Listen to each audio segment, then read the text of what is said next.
Common Sense by Thomas Paine Part 2. With some miscellaneous reflex ions. I have never met with a man, either in England or America, who hath not confessed his opinion, that a separation between the countries, would take place one time or other, and there is no instance, in which we have shown less judgment, than in endeavoring to describe, what we call, the ripeness or fitness of the continent for independence. 109 As all men allow the measure, and vary only in their opinion of the time, let us, in order to remove mistakes, take a general survey of things, and endeavor, if possible, to find out the very time. But we need not go far, the inquiry ceases at once, for, the time hath found us. The general concurrence, the glorious union of all things prove the fact. 110 It is not in numbers, but in unity, that our great strength lies, yet our present numbers are sufficient to repel the force of all the world. The continent hath, at this time, the largest body of armed and disciplined men of any power under heaven, and is just arrived at that pitch of strength, in which no single colony is able to support itself, and the whole, when united, can accomplish the matter, and either more, or, less than this, might be fatal in its effects. Our land force is already sufficient, and as to naval affairs, we cannot be insensible, that Britain would never suffer an American man of war to be built, while the continent remained in her hands. Wherefore, we should be no forwarder 100 years hence in that branch, than we are now, but the truth is, we should be less so, because the timber of the country is every day diminishing, and that, which will remain at last, will be far off and difficult to procure. 111 Were the continent crowded with inhabitants, her sufferings under the present circumstances would be intolerable. The more seaport towns we had, the more should we have both to defend and to lose. Our present numbers are so happily proportioned to our wants, that no man need be idle. The diminution of trade affords an army, and the necessities of an army create a new trade. 112 Debts we have none, and whatever we may contract on this account will serve as a glorious memento of our virtue. Can we but leave posterity with a settled form of government, an independent constitution of its own, the purchase at any price will be cheap. But to expend millions for the sake of getting a few vile acts repealed, and rooting the present ministry only, is unworthy the charge, and is using posterity with the utmost cruelty, because it is leaving them the great work to do, and a debt upon their backs, from which they derive no advantage. Such a thought is unworthy a man of honor, and is the true characteristic of a narrow heart and a peddling politician. 113 The debt we may contract doth not deserve our regard if the work be but accomplished. No nation ought to be without a debt. A national debt is a national bond, and when it bears no interest, is in no case a grievance. Britain is oppressed with a debt of upwards of 140 millions sterling, for which she pays upwards of 4 millions interest. And as a compensation for her debt, she has a large navy. America is without a debt, and without a navy, yet for the 20th part of the English national debt, could have a navy as large again. The navy of England is not worth, at this time, more than 3 millions and a half sterling. 114 The first and second editions of this pamphlet were published without the following calculations, which are now given as a proof that the above estimation of the Navy is just. See Index Naval History, Intro. Page 56. 115 The charge of building a ship of each rate, and furnishing her with masts, yards, sails and rigging, together with the proportion of 8 months' boatswains' and carpenters' sea stores, as calculated by Mr. Burchett, Secretary to the Navy. Pounds. Sterling. For a ship of 100 guns equals 35,553. 90 equals 29,886. 80 equals 23,638. 70 equals 17,785. 60 equals 14,197. 50 equals 10,606. 40 equals 7,558. 30 equals 5,846. 20 equals 3,710. 116, and from hence it is easy to sum up the value, or cost rather, of the whole British Navy, which in the year 1757, when it was at its greatest glory, consisted of the following ships and guns. Ships. Guns. Cost of one. Cost of all. Cost in pounds sterling. 135,553 213,318. 1290 29,886 358,632. 1280 23,638 283,656. 4370 17,785 764,755. 3560 14,197 496,895. 4050 10,606 424,240. 45 47,558 340,110. 58 23,710 215,180. 85 sloops, bombs, and fire ships, 1. With another, at 2,170,000. Cost 3,266,786. Remains for guns 233,214. 3,500,000. 117. No country on the globe is so happily situated, or so internally capable of raising a fleet as America. Tar, timber, iron, and cordage are her natural produce. We need go abroad for nothing. Whereas the Dutch, who make large profits by hiring out their ships of war to the Spaniards and Portuguese, are obliged to import most of the materials they use.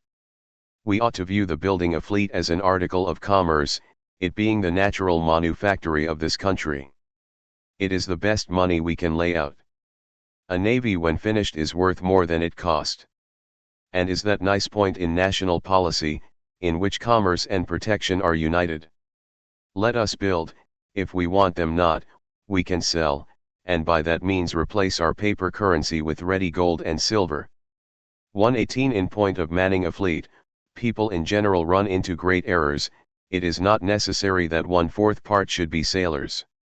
The terrible privateer, Captain Death, stood the hottest engagement of any ship last war, yet had not 20 sailors on board, though her complement of men was upwards of 200. A few able and social sailors will soon instruct a sufficient number of active landmen in the common work of a ship. Wherefore, we never can be more capable to begin on maritime matters than now, while our timber is standing, our fisheries blocked up, and our sailors and shipwrights out of employ. Men of war, of 70 and 80 guns were built 40 years ago in New England, and why not the same now? Shipbuilding is America's greatest pride, and in which, she will in time excel the whole world. The great empires of the East are mostly inland, and consequently excluded from the possibility of rivaling her. Africa is in a state of barbarism, and no power in Europe hath either such an extent of coast, or such an internal supply of materials. Where nature hath given the one, she has withheld the other, to America only hath she been liberal of both. The vast empire of Russia is almost shut out from the sea, wherefore, her boundless forests, her tar, iron, and cordage are only articles of commerce. 119. In point of safety, ought we to be without a fleet? We are not the little people now, which we were 60 years ago. At that time we might have trusted our property in the streets, or fields rather, and slept securely without locks or bolts to our doors or windows. The case now is altered, and our methods of defense ought to improve with our increase of property. A common pirate, 12 months ago, might have come up the Delaware, and laid the city of Philadelphia under instant contribution, for what sum he pleased, and the same might have happened to other places. Nay, any daring fellow, in a brig of 14 or 16 guns, might have robbed the whole continent, and carried off 500,000 of money. These are circumstances which demand our attention, and point out the necessity of naval protection. 120 Some, perhaps, will say, that after we have made it up with Britain, she will protect us. Can we be so unwise as to mean, that she shall keep a navy in our harbors for that purpose? Common sense will tell us, that the power which hath endeavored to subdue us, is of all others, the most improper to defend us. Conquest may be effected under the pretence of friendship, and ourselves, after a long and brave resistance, be at last cheated into slavery. And if her ships are not to be admitted into our harbors, I would ask, how is she to protect us? A navy 3 or 4,000 miles off can be of little use, and on sudden emergencies, none at all. Wherefore, if we must hereafter protect ourselves, why not do it for ourselves? Why do it for another? 121 The English list of ships of war, is long and formidable, but not a tenth part of them are at any one time fit for service, numbers of them not in being, yet their names are pompously continued in the list, if only a plank be left of the ship, and not a fifth part, of such as are fit for service, can be spared on any one station at one time. The East and West Indies, Mediterranean, Africa, and other parts over which Britain extends her claim, make large demands upon her navy. From a mixture of prejudice and inattention, we have contracted a false notion respecting the navy of England, and have talked as if we should have the whole of it to encounter at once, and for that reason, supposed, that we must have one as large, which not being instantly practicable, have been made use of by a set of disguised Tories to discourage our beginning thereon. Nothing can be farther from truth than this, for if America had only a 20th part of the naval force of Britain, she would be by far an overmatch for her, because, as we neither have, nor claim any foreign dominion, our whole force would be employed on our own coast, where we should, in the long run, have 2 to 1 the advantage of those who had 3 or 4,000 miles to sail over, before they could attack us, and the same distance to return in order to refit and recruit. And although Britain by her fleet, hath a check over our trade to Europe, we have as large a one over her trade to the West Indies, which, by laying in the neighborhood of the continent, is entirely at its mercy. 122 Some method might be fallen on to keep up a naval force in time of peace, if we should not judge it necessary to support a constant navy.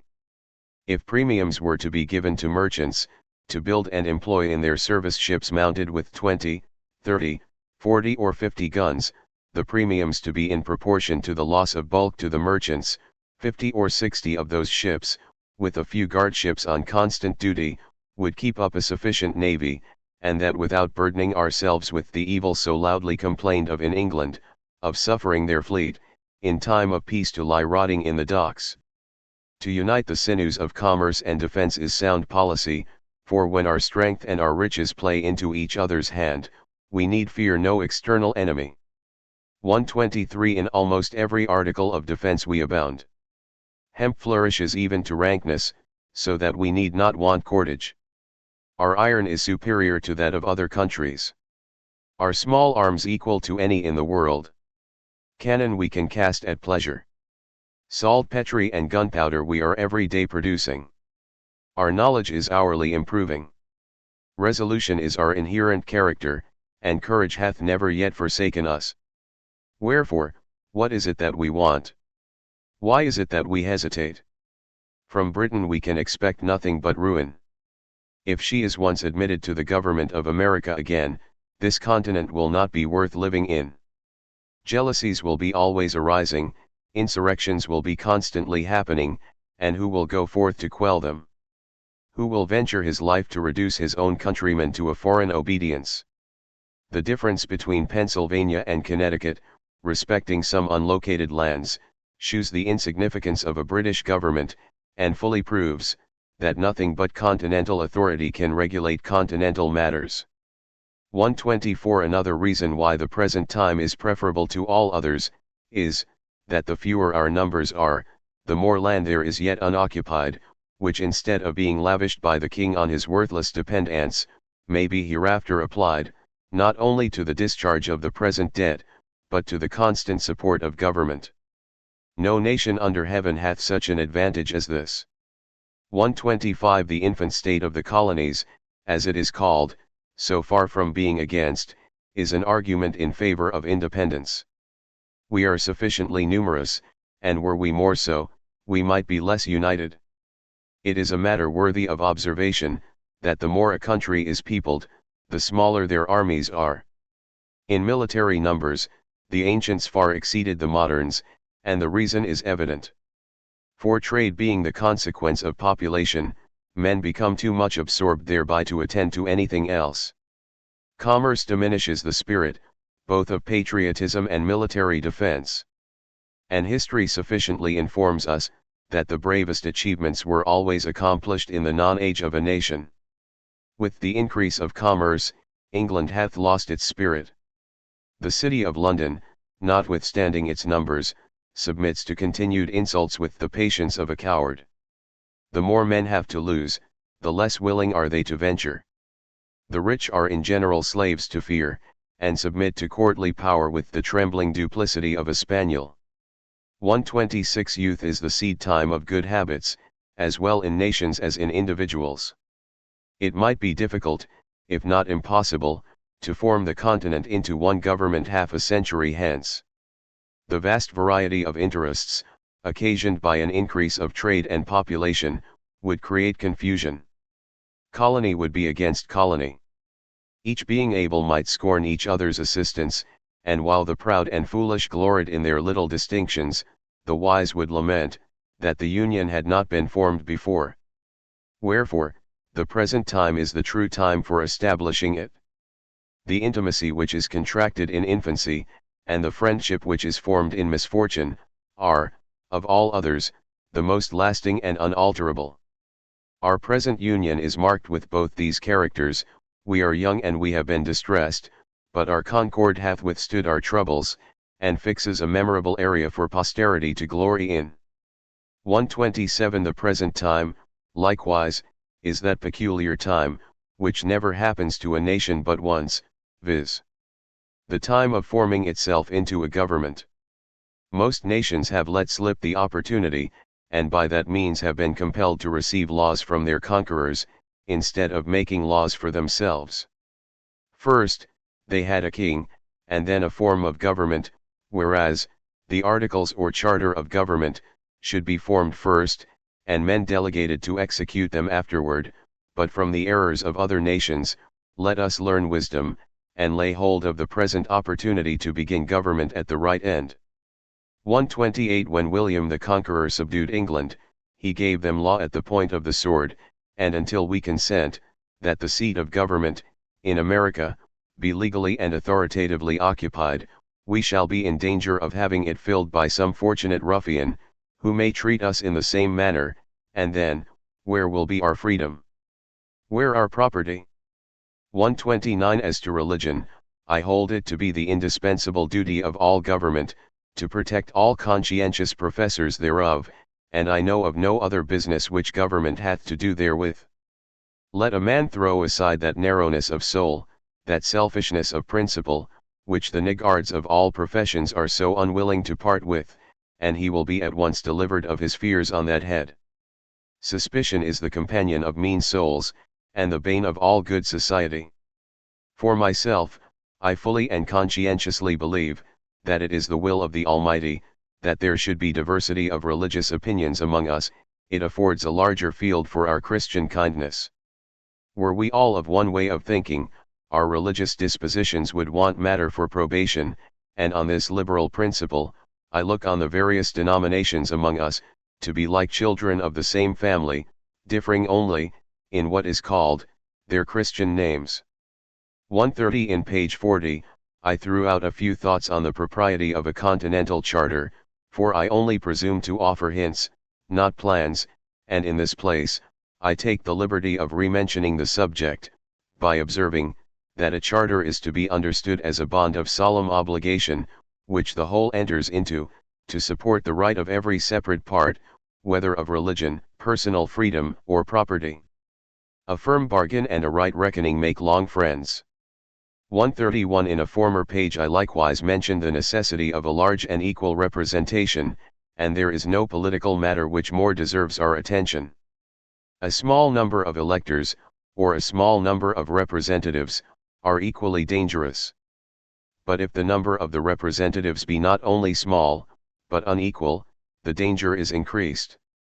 As an instance of this, I mention the following: when the Associators' petition was before the House of Assembly of Pennsylvania, 28 members only were present. All the Bucks County members, being 8, voted against it, and had 7 of the Chester members done the same, this whole province had been governed by 2 counties only, and this danger it is always exposed to. The unwarrantable stretch likewise, which that House made in their last sitting, to gain an undue authority over the delegates of that province, ought to warn the people at large, how they trust power out of their own hands. A set of instructions for the delegates were put together, which in point of sense and business would have disinured a schoolboy, and after being approved by a very few without doors, were carried into the House, and there passed in behalf of the whole colony, whereas, did the whole colony know, with what ill will that House hath entered on some necessary public measures, they would not hesitate a moment to think them unworthy of such a trust. 132 Immediate necessity makes many things convenient, which if continued would grow into oppressions. Expedience and right are different things. When the calamities of America required a consultation, there was no method so ready, or at that time so proper, as to appoint persons from the several houses of assembly for that purpose, and the wisdom with which they have proceeded hath preserved this continent from ruin. But as it is more than probable that we shall never be without a Congress, every well-wisher to good order, must own, that the mode for choosing members of that body, deserves consideration. And I put it as a question to those, who make a study of mankind, whether representation and election is not too great a power for one and the same body of men to possess. When we are planning for posterity, we ought to remember, that virtue is not hereditary. 133 It is from our enemies that we often gain excellent maxims, and are frequently surprised into reason by their mistakes. Mr. Cornwall, one of the Lords of the Treasury, treated the petition of the New York Assembly with contempt, because that House, he said, consisted but of 26 members, which trifling number, he argued, could not with decency be put for the whole. We thank him for his involuntary honesty. Superscript 1. Superscript 1 Those who would fully understand of what great consequence a large and equal representation is to a state, should read Burgess' Political Disquisitions. 134 To conclude, however strange it may appear to some, or however unwilling they may be to think so, matters not, but many strong and striking reasons may be given, to shew, that nothing can settle our affairs so expeditiously as an open and determined declaration for independence. Some of which are: 135 First, it is the custom of nations, when any two are at war, for some other powers, not engaged in the quarrel, to step in as mediators, and bring about the preliminaries of a peace. But while America calls herself the subject of Great Britain, no power, however well disposed she may be, can offer her mediation. Wherefore, in our present state we may quarrel on forever. 136 Secondly, it is unreasonable to suppose, that France or Spain will give us any kind of assistance, if we mean only, to make use of that assistance for the purpose of repairing the breach, and strengthening the connection between Britain and America, because, those powers would be sufferers by the consequences. 137 Thirdly, while we profess ourselves the subjects of Britain, we must, in the eye of foreign nations, be considered as rebels. The precedent is somewhat dangerous to their peace, for men to be in arms under the name of subjects. We, on the spot, can solve the paradox, but to unite resistance and subjection, requires an idea much too refined for common understanding. 138 Fourthly, were a manifesto to be published, and dispatched to foreign courts, setting forth the miseries we have endured, and the peaceable methods we have ineffectually used for redress, declaring, at the same time, that not being able, any longer, to live happily or safely under the cruel disposition of the British court, we had been driven to the necessity of breaking off all connections with her, at the same time, assuring all such courts of our peaceable disposition towards them, and of our desire of entering into trade with them. Such a memorial would produce more good effects to this continent, than if a ship were freighted with petitions to Britain. 139 Under our present denomination of British subjects, we can neither be received nor heard abroad. The custom of all courts is against us, and will be so, until, by an independence, we take rank with other nations. 140 These proceedings may at first appear strange and difficult, but, like all other steps which we have already passed over, will in a little time become familiar and agreeable, and, until an independence is declared, the continent will feel itself like a man who continues putting off some unpleasant business from day to day, yet knows it must be done, hates to set about it, wishes it over, and is continually haunted with the thoughts of its necessity.